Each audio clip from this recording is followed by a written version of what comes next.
hallucinant ce qu'on voit là. C'est fou cette affaire. Et je reviendrai peut-être sur les tests. Mais vous me dites que le masque ne sert à rien en ce moment? Pardon? Vous me dites que le masque ne sert à rien en ce moment? Oui, le masque ne sert à rien et je vais vous dire pourquoi. Je peux vous le dire. Bah, allez-y. C'est simple.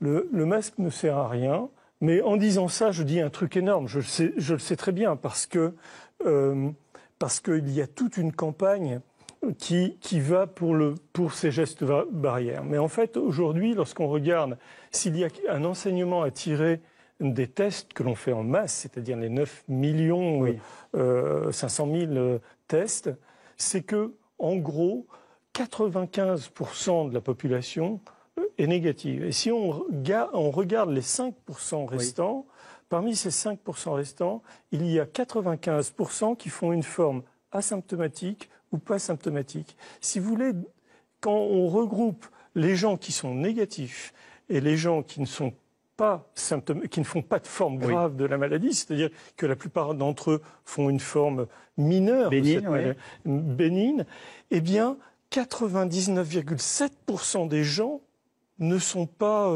ni malades ni quoi que ce soit et ne peuvent même pas transmettre cette maladie. Donc, nous portons tous collectivement un masque, vous vous rendez compte ce que ça représente, des heures au boulot, avec un masque, etc. Donc c'est finalement quelque part un lourd tribut que l'on paye pour quelque chose de très mineur finalement. Et ce que je suis en train de dire, je sens bien en même temps que c'est très difficile. Ça ne peut que choquer, ça ne peut que choquer les gens. C'est votre analyse et je dirais votre intégrité professionnelle que vous mettez en avant. Oui, je mets ça et j'ai pas d'autre intérêt que de dire ce que je vois, les incohérences que je vois tout le temps depuis maintenant 6 mois. J'ai publié un article que j'avais envoyé à toutes les rédactions, c'était un communiqué de presse, qui décrivait exactement ce qui allait se passer.